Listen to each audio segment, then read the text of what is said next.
ஒரு சாதாரணமாக 100 ஏக்கர்ல எத்தனை மாமரம் இருக்கு, அதுல எவ்வளவு மாம்பழம் இருக்குன்னு சொல்லிடலாம். ஆனால் இங்க இருக்கிற தலைகளை எண்ணவே முடியாது.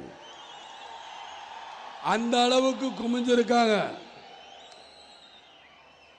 மக்கள். எனக்கு மத்தியானம் கொடியேற்றும் போது கொடுத்த வரவேற்பு, அதே மாதிரி எனக்கு கிட்டத்தட்ட ஒரு 1500 கிலோமீட்டருக்கு எங்கு பார்த்தாலும் வரவேற்பு பேனர்கள், வருக வருக கேப்டனே கேப்டனே அப்படின்னு. என்னையா காசு கொடுத்தேன், ஒன்னும் கொடுக்கல. இந்த உள்ளங்கள் எனக்கு கிடைச்சது, அது எனக்கு போதும். இருக்கிறவங்க ஆட்சியை பிடிக்கணுங்கிறாங்க. எனக்கு உங்ககிட்ட ஆட்சியை பிடிச்சா போதும், உங்க உள்ளங்களை பிடித்தால் போதும் தான் நான் இருக்கிறேன். பிடிச்சிட்டே நினைக்கிறேன். இல்லாட்டி 1500 கிலோமீட்டர் வரைக்கும் யாரும் பேனர் வைக்க மாட்டாங்க. இதெல்லாம் நினைக்கும் பொழுது எனக்கு சந்தோஷமா இருக்கு. இன்னொன்னு, இவ்வளவு கட்டுக்கோப்பாக இவ்வளவு அமைப்பாக நீங்க பேனர் வச்சீங்களே, இது மற்ற எல்லா கட்சிகளுக்கும் பாடம்.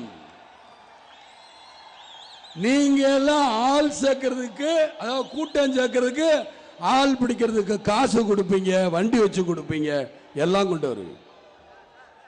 ஆனா என் தொண்டர்களை கூப்பிட்டு வர்றதுக்கு எதுவுமே இல்லையா, வந்து குவிறாங்களே. அவங்க சோறு கட்டிட்டு வராங்க, நீங்க சோறு கட்டி கொடுக்கணும். ஆனால் என் தொண்டர்கள் சோறு ஆக்கிட்டு வராங்க. அதுதான் அந்த உண்மையான அன்பு. உங்ககிட்ட இருக்கலாம் போலித்தனமான அன்பு. உடனே நீங்க பெருமை அடிச்சுக்கிறீங்க, எனக்கு எவ்வளவு கூட்டம் இருக்கு பார்த்தியா.